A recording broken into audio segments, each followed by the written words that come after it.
Ladies and gentlemen, I am proud to present to you General Heyshel. Thank you very much, Senator, for your very kind comments, and thanks to each of you for your very warm reception. To those of you in Camp Ashraf, I say, Salam Alaikum, greetings. It's always tough to follow President-elect Rajavi because when she finishes, there's very little left to say. But it is great to be here with you, with President-elect Rajavi, and with my distinguished colleagues on the dais here today. Today, time is of the essence. That I stood here in Paris almost 7 months ago and outlined the reasons why the United States should delist the MEK from the Foreign Terrorist Organization list. It was an easy decision then. It's an easy decision now, based on the facts. Yet today, I'm sad to say that America's lethargic State Department still has not made the decision, even as Camp Ashraf faces a very dangerous and potentially life-threatening situation.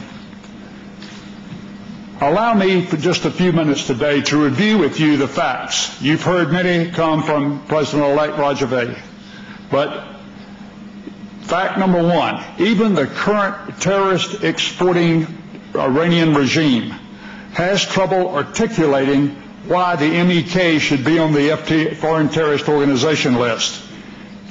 Recently, as you know, they tried to blame the attack on the Saudi ambassador in the United States on the MEK, only to have the State Department defend the MEK. That's how desperate that Iranian regime is. Fact number two, the D.C. Court of Appeals ruled that the Department of State had actually broken the law by placing the MEK on the FTO list because they had failed to allow the organization due process. We all know that Secretary Clinton has not complied with the court ruling.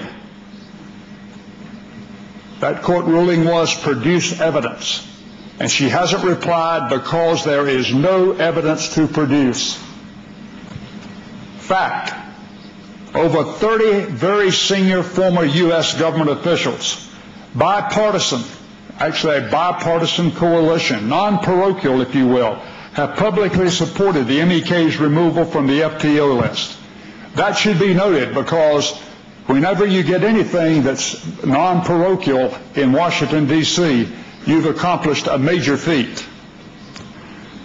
Not only that, but these are individuals that are of great integrity, great ethics, who passionately believe and support the MEK because they believe in the cause.